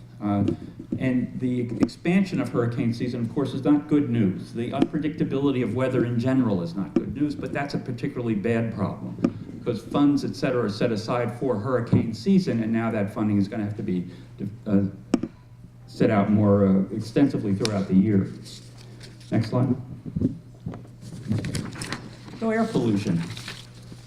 The increase in temperature increases smog, wildfires, and pollen production. That causes the increase in asthma and allergy attacks. This is another avenue by which asthma and allergies are being made worse. Next slide. This is a bar graph, and I apologize for the tiny print on this one, but if you look at the big bars, this is air pollution in Asian countries. The big horizontal bars, the one on the top is China, and the one on the lower one is North Korea. This is the result of a variety of different factors in these countries. Power plants, coal mines, etc. And you see that, North Korea in particular, for a relatively small country, has quite a massive problem with air pollution. China too, and if you talk to people who've been to China, been to Beijing, air pollution is a very visible problem there. So air pollution is something that is getting more and more out of control, even though parts of the world have brought it somewhat under better control. But generally, this is a recent graph that shows all the countries of Asia. Next slide, please. So wildfires, the Evans Road wildfire in North Carolina in 2008 is an interesting event to look at because the cost of the impact of that wildfire was calculated pretty precisely. It burned 4,500 acres, cost $20 million to battle. And in countries that were affected by the plume, the wildfire plume, there was a 50% increase in trips to the emergency department from respiratory diseases and a spike in emergency department visits for heart disease. This is something that makes that first slide I mentioned to you where it's hard to figure out the direct health implications of all this. Measuring an increase in heart disease can be tricky over a broad period of time. But that wildfire event in North Carolina gave us a good idea of exactly what happens after a wildfire. Next slide. So this is kind of a busy slide. All the different effects of climate change as it relates to wildfire. Stronger winds mean more fallen branches, more fuel for wildfires. Increased extreme wet weather primes forests for fire by growing more fuel. Climate change will lead to more hot days compared to cold. Higher temperatures cause fiercer fires. Drought and warmer springs mean smaller snowpacks and drier forest fuel. The snowpack in the western states is getting less and less and less. There are many, I apologize for all the different angles that I'm presenting to you, but each of these add up to a convincing argument that something bad and very different is happening. It's not just one thing is out of control, lots of different things pointing from different directions. Next slide. So these two maps, the mid-century map on the left and the end-of-century map on the right. These are, mid-century is 2035 to 2064. These are changes in area and acres burned. So the number of acres burned is going to rise between mid-century and the end of century. Mid-century is way ahead of where we are now. So the number of acres burned, that's assuming not much is done about this problem. Not that nothing is done, but just the ongoing efforts are continued and not improved. There's going to be an increase in wildfires in new parts of the country. Look at Texas and how that's going to be affected. Look at the Pacific Northwest. Next slide. So, the impact of climate change on nutrition and food security. This is obviously a starving child in Africa. Next slide. All right, so we see here the bar graph on the right. That is the number of people who are regarded as severely food insecure. Now, the definition globally of severe food insecurity is much more drastic than it would be here. So it is a starvation sort of situation for people in many countries of the world. And you see sub-Saharan Africa leads the rest of the world. And this is a dramatic problem. There are many, many people dying every day. During the course of this presentation, dozens and dozens of children in sub-Saharan Africa have died of starvation. Next slide. So, how changes in temperature are affecting food security. In temperate climates like this one, it has kind of a ambiguous effect, because in high temperature climates, there may be benefits to agriculture. There may be longer growing seasons, for example. However, there's going to be an increased rate of extreme events like heat waves and massive storms that could impact and reverse that possibly favorable trend. And in semi-arid areas, there's going to be a reduced productivity of livestock as dryness gets to be more and more of a problem. So it's a little bit hard to say in temperate areas whether food security is going to be dramatically worse or just a little bit worse. However, next slide. In dry areas, it's going to be horribly worse. The climate models predict increased evapotranspiration in soil, lower soil moisture in many areas of the world. Temperature rise will also expand the range of many agricultural pests, which can survive the winter and attack spring crops. So again, this is another dimension of climate change that is happening all over the world, particularly not in areas like this one, but in dry countries of the world. Next slide. Okay, so we're coming close to the end of this horrible nightmare. What can we do? Next slide. There have been some small steps. Some of you may have heard of the Regional Greenhouse Gas Initiative that was undertaken about, I guess, 9 years ago now. A variety of states in the Northeast, as well as Maryland, were committed to, by creating a cap and trade initiative, reducing carbon monoxide, lead levels, ground level ozone, nitrogen oxides, and sulfur dioxide. And this has had a modest beneficial effect so far. Next slide. You see here the savings through 2007 were said to be $5.7 billion. Now that's good, and you see the areas, the kind of modest improvements in a variety of different categories of things there, from adult deaths to hospital admissions, asthma, ER visits, etc. How exactly that added up to 5.7 billion is not 100% clear, and the amount of money saved is not really the critical issue. So as we follow this RGGI incentive going forward, we have to look at whether or not those categories continue to improve. It's possible to sort of hit a wall with these measures where you don't see further improvement, but it was encouraging up to that point. This is a modest success story, I must say. It's touted as a big-time success story, and it has potential for being a big-time success story with cap and trade deals, but it's achieved something so far. Next slide. So some of you may have heard that New York State is going to move more aggressively to reduce plastic bag use. 4.5 times more energy used to manufacture a plastic bag than a reusable green bag. Using 10 lightweight plastic bags per week over a 2-year period has 3 times the greenhouse gas impact of a green bag. Next slide. Now, this is a slide I want you to really pay attention to. What can individuals do? I've sat through and I've given a number of lectures on these topics, and it's easy to leave a room like this thinking, my God, the government has to do something.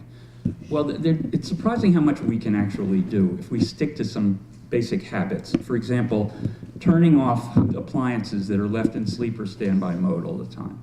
VCRs, televisions that could easily be unplugged if you don't mind watching a flashing clock every time you plug it back in again. you could save a lot of energy that way. And in fact, if you turn off all the devices in your house, this is a drastic step, let's say you turn them all off, it's estimated that you would save the equivalent of 50 large power plants worth of electricity if everybody in the country did that sort of thing. $19 billion in electricity bills every year. 37% of all carbon dioxide emissions in the United States are accounted for by appliances that are simply left on. We all have them back at our homes right now.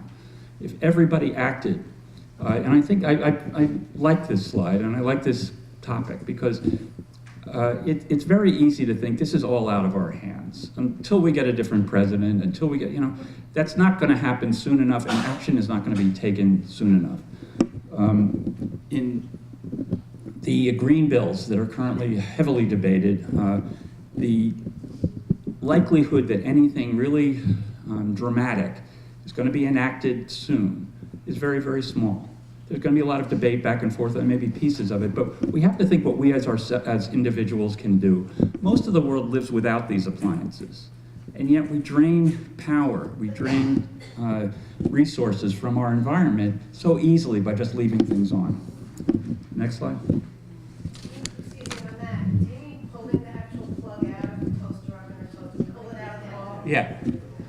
Yeah, not so much a toaster oven, but things that are draining power all the time, like VCRs. Yeah. And if you get a, one of the things where you plug lots of things into an energy bar, you can just turn that off or unplug the energy bar. It makes it very convenient to do that sort of thing. So let me just end with this slide. This is a picture of the Pacific plume. These are bottles, plastic devices, straws, etc., that are floating out in the Pacific in an area the size of Texas. That's in the Pacific. There's a similar plume in the Atlantic. Like the water bottles? Okay, let it finish, please. Yes, just like those. So, the effort, again, what can we do as individuals? It's not going to reduce the size of this, but it is going to maybe contribute to not increasing the size further. This is a huge problem, as we heard in one of the previous speakers. Marine animals ingest this material, and we don't even know what this is doing to ocean water, and what types of changes we may anticipate down the line. But the fact that, I think this is a relatively little known fact, that this plume is this big, that it is the size of Texas already, floating in the middle of the Pacific. So I'll thank you there and stop there. About 5 minutes worth of questions, okay. Any questions? I don't know if everybody here heard the radio yesterday, but I heard that the current administration in Washington has proposed that air pollution is actually healthy. Oh. I actually heard that yesterday on NPR. Okay, no comment? Okay. Yeah, I just wanted to jump in with one thing. I have a number of people in the audience, because of the nature of who this audience is, talk about having more efficient cars, which itself is wonderful. You pay 20% more, but you get like 30% payback over time. But also, solar, a number of people putting solar panels on their homes, which again, I think is wonderful. However, having been working in the energy field now for about 12 years, the most efficient thing that everybody can do is free, and that is to have their home checked to make sure that you're being energy efficient with your home. Good point. It's true you can leave the window open, but you can also shut that window, and if your home is basically having 3 windows open, you're doing the worst disservice, you're causing another power plant to be built, and that in and of itself is major. That's a good point, thanks.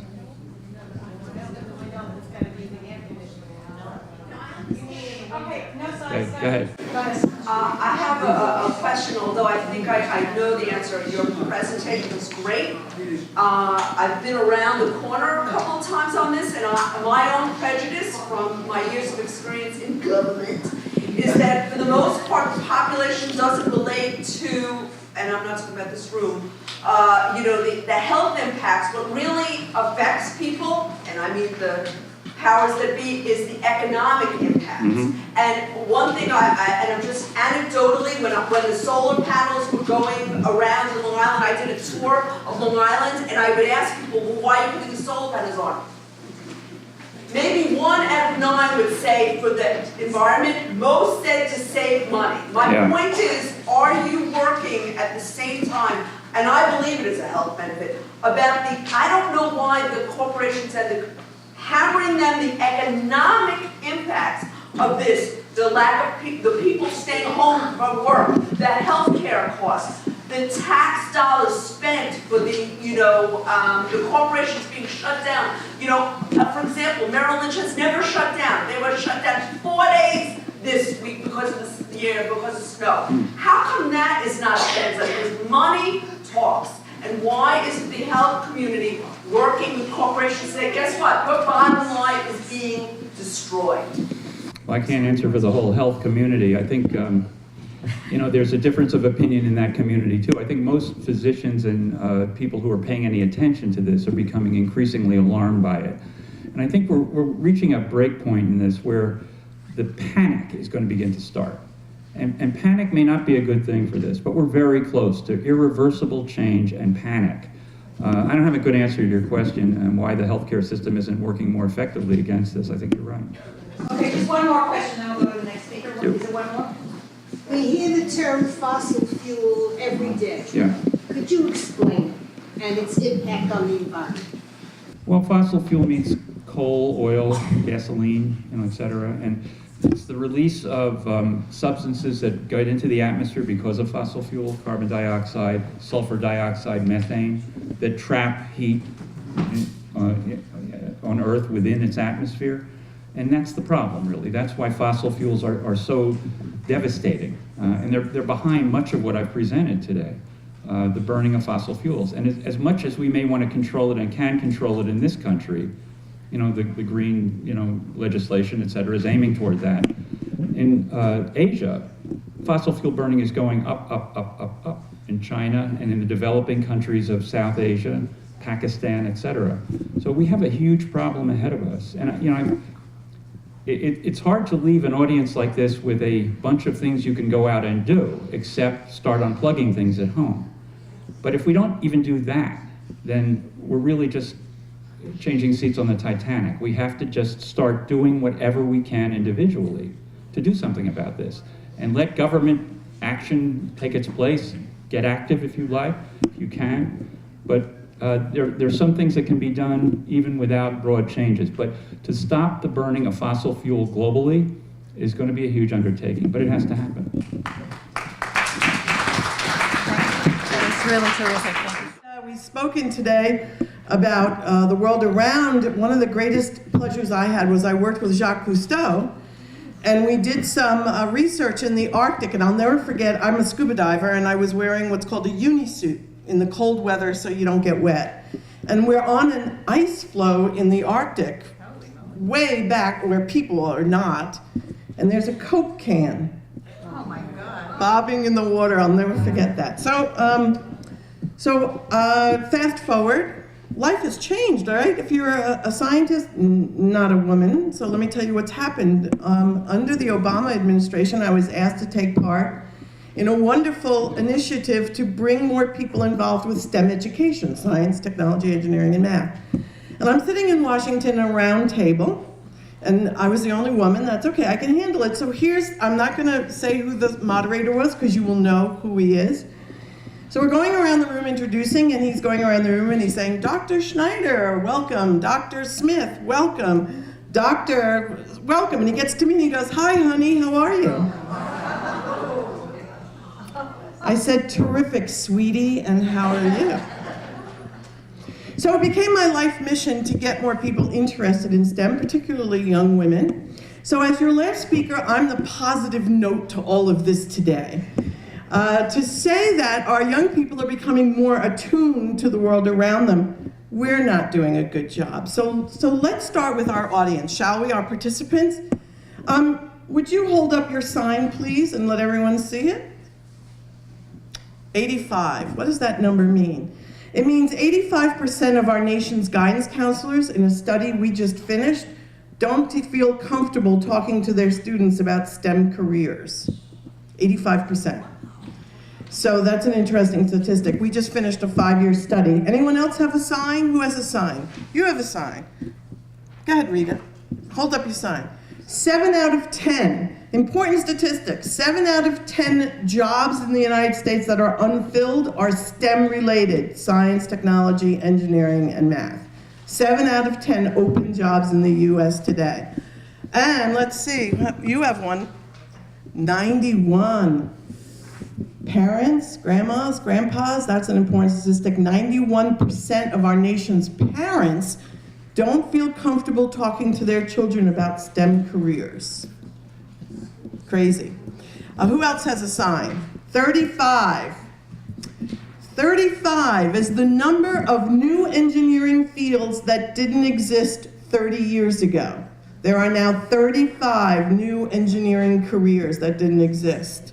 Some of those careers are going to help us with things like climate change. And we should have one more, okay, 117. The average salary that a person who comes out of undergraduate with a career in AI or artificial intelligence. Today they are starting at about $117,000 a year with a $30,000 to $40,000 signing bonus. Ain't bad for a 4-year degree. So why is this important and what do we need to do? So I am the director of a science center in Rockville Center. It's a gorgeous little place. You have to come visit. And I still hear to this day, parents say to their kids, when their kids say to their parents, "I'm not good at science," what are mom and dad saying? "That's okay, I wasn't either." Would we say that to our kids about reading? "Oh, that's okay if you can't read. I can't either." But we think it's okay to not encourage our kids to get involved in STEM when really that's how we're going to change the world, is to get more people interested in these careers. So here's another thing I hear all the time. I don't want my child to major in a science or technology career because he or she will be in a lab all lonely and by themselves, nothing to do, in their white coats and their pocket protectors. Folks, that is so far away from the new STEM, you have no idea. So we're moving towards great careers in science, technology, engineering, and math, one of which is AI, artificial intelligence. What is artificial intelligence? It goes further than robotics, because robotics, we're developing mechanical things to help us do work. AI is the next generation. It's saying not only are we going to have these robots, but we're going to program them to think. We're going to program them to respond. We're going to program them to begin to do things that people can't do. So yes, we have more disasters in the world, but we also have more ways to save people from them thanks to AI. Because we have robots that not only will go into dangerous places, but can anticipate what to do when they get there. So we are seeing AI become a very important part of our world, but we don't have anyone majoring in it, hence the big salaries. Our job, ladies and gentlemen, we're gonna be forward, positive thinking people, is to get young people to think of these careers. They're not. The #1 career choice in the United States today, what's the #1 field people are going into? Finance. Number 2? Communications. Communications. Out of those 10 opening jobs, none of them are in communication. Okay? Now, am I saying to you that you should say to your son, daughter, grandchild, major in it even if you're not passionate about it? Of course not. Because you have to be passionate in something to do well at it. But let me tell you what we can do. We can say to our educators, what is the #1 topic our elementary kids, Bayer, somebody mentioned Bayer in a more negative sense, but Bayer did do a wonderful study, you did, called Making Science Make Sense. It was the most comprehensive study of STEM initiatives in the country. What is the #1 topic boys and girls like on the elementary level? #1 topic? Science. What is the topic we donate the least amount of time to in our elementary classroom? Science. In 1950s, we spent over 2.5 hours a week on the elementary in science. What's that average now? Yell it out. A week. How much? 45 minutes? 24 minutes.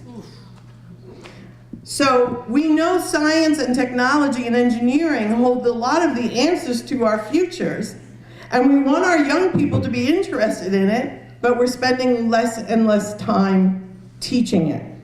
I mean, for me it's great because for my science center, we are oversubscribed. We have people coming out of the woodwork, but our schools are not doing it. Why? Well, because our elementary teachers don't feel comfortable teaching it. In most colleges of teacher ed, the amount of time they have to spend learning about science education has actually gone down from 3 courses in their 4 years of studies to 1, called Science Methods. I taught it. It's like an extremely watered down version of teaching science. So what the nation needs and what the world needs are more STEM people. What we're getting are less STEM people. The number of people majoring in STEM careers other than medicine and health is actually going down in this country. So I'm not going to talk forever because I'm excited about things like AI, but it doesn't do any good if no one's majoring in it, or cybersecurity. Oh my goodness, the amount of openings in cybersecurity is frightening.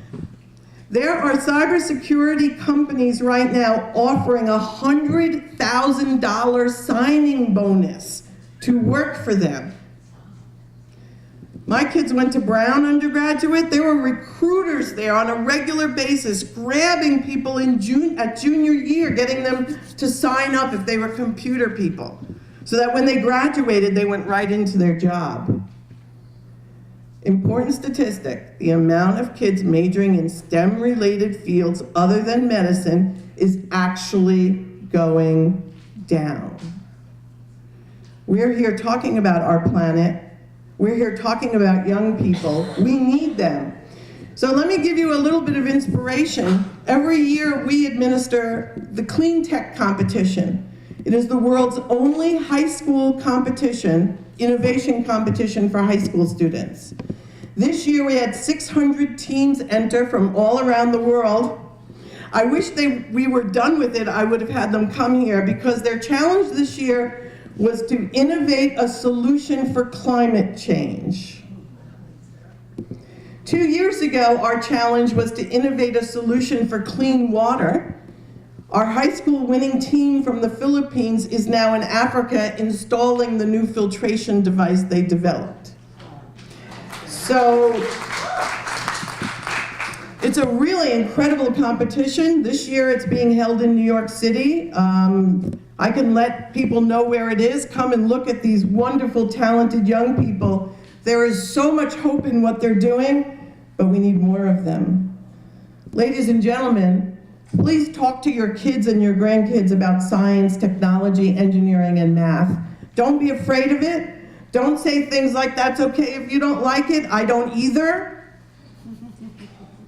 Or don't worry, if you don't like technology, it's just about computers, don't worry. Technology is about so much more than that. Technology is saving our lives every single day. We want to know the biggest reason why we can combat climate change. It's technology. So ladies and gentlemen, I know you're anxious. I hate being the last speaker before lunch. Everybody's sitting there, your stomachs are growling. But I want to tell you something. Of all the things we heard today, and we heard some doom and gloom things, simply encouraging our young people to think science, technology, and engineering is cool, not nerdy, not something that's not fun. I don't know about you, but I travel the world. I have a blast doing what I do, encouraging young people to get involved in STEM, especially our young women.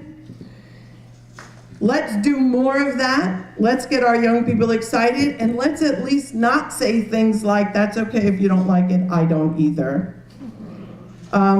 Thank you very much for today. Let's do more. If anyone has questions, I'm glad to answer. See? Oh, Eileen, go ahead. We were talking about this before, and I thought of something very important that you brought up. We were discussing how to affect change. And if you would mind just reiterating what we talked about to this crowd about what they could possibly do in education. Yeah, I think, you know, the purpose of today is education, isn't it?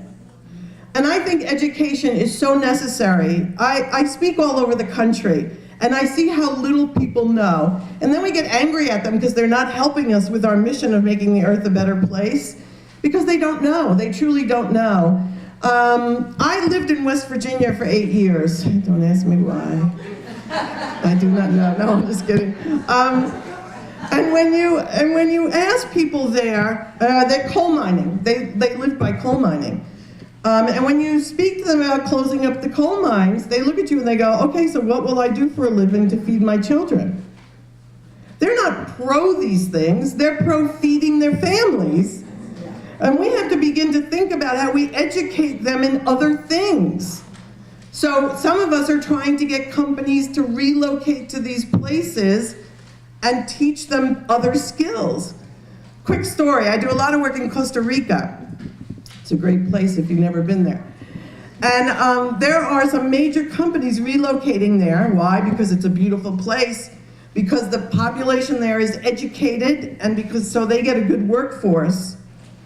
And they spend so much time educating the public there that you see such amazing differences between other places in the Caribbean and the middle states of South America.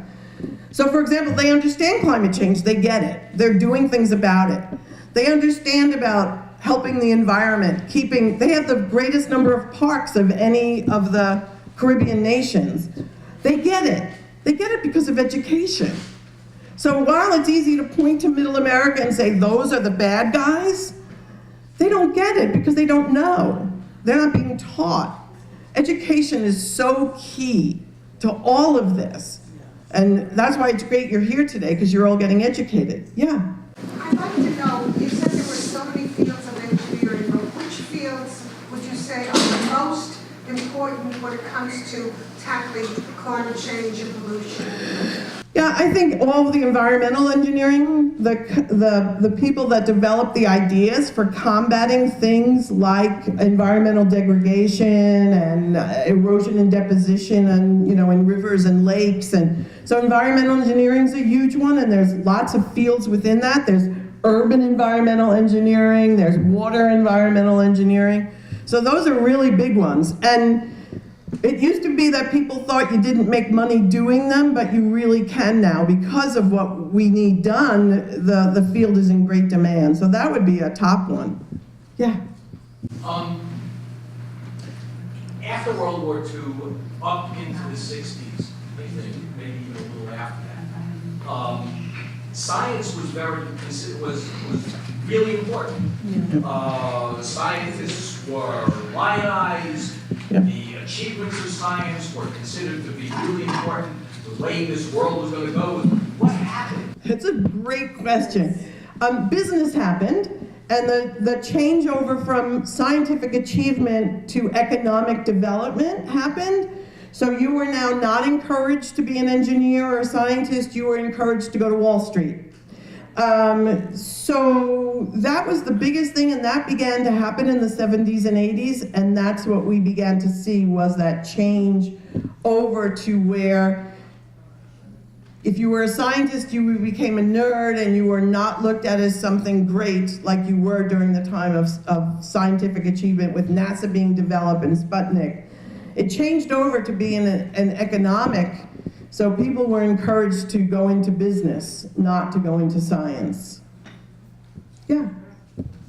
One of the other reasons why less time is spent on science education is because of standardized testing. Exactly. Language arts and math are tested, science is not. So that whole industry... But let's speak to that, and that's a great point. The #1 reason why kids achieve is motivation. I have 2 doctorates. I have one in zoology and one in education. So I gave Columbia University a lot of my money there. Somebody's going to Hawaii on all my tuition. But anyway, the point I make is motivation is the #1 reason why kids achieve. And when you take motivation away, you really kill achievement. So if you take away the topic they like the best, science, they're not going to do as well. The real answer is to teach more of those reading and math topics through science. Like, how long was a stegosaurus if you're teaching measuring? Here's a quick story, absolute true story. I was observing my student teacher, and I walked into the classroom, and my student teacher's cooperating teacher was teaching, and there was a little girl, 3rd grade class, crying. I can't take it anymore. I just can't take it anymore. I'm like, whoa. I took this little girl out of the classroom, and I sat down with her, and I said, what is the matter? What's the matter? She goes, we've been doing math for 5 hours. I can't take it anymore. How well is she going to do on those standardized tests? Okay? We are forgetting the role that motivation plays in achievement. And if you don't motivate kids through what they love to do, you can drill and kill till your face turns blue. They're not going to achieve. In my opinion. Yeah. My son loved science in elementary school until he had a terrible science teacher. And I speak to all the kids because I'm around. They all hated science because of this one teacher who retired a year later. She probably should have retired, I wish, 5 years earlier. Why didn't she? She was mean, she had tenure, it's very... Yeah, well, the other issue that we have in education is the number of science teachers. So if you go into New York City, 47% of the teachers who teach science are not science certified. They're art teachers, social studies teachers, so how motivated are they to teach in an interesting way when their love is art or social studies or English? So 47% of teachers in New York City teaching science are not science trained. Yeah. That's a horrible problem, though. Yeah, of course. How do we get to the educators at the education level, at the state education level? Well, I don't want to get into philosophy here, but science, like any other teaching discipline, needs to be respected. They need to be trained. We need to insist that colleges of teacher education that do elementary ed speak to science a little bit more. I mean, there's a whole dissertation I can do, but yeah. I'd like to have everybody's participation because I'm curious how many in the audience have a STEM background yourself? Grandchildren or children that are in STEM-related fields. Very nice. It's a little bit better, yeah. Sure. I try to remind, it's difficult. I try to do pushback. I wonder how many kids that have this particular, she was the only science teacher. So, and I wish she had some, I wish the principal gave her some college students to, make it fun. They were 4th grade and 5th graders. It should be exciting. So I as a parent, try to remind my son, science is breathing, it's the tree, it's everywhere. You can't not like science, it's how we live. Yeah. And that's the best we can do. So here's my last commercial before I leave you to lunch. The Center for Science, Teaching and Learning in Rockville Center, we're getting ready to open a huge dinosaur exhibit July 1st, and Nassau County's only wildlife park. So please come and enjoy it, and thank you very much.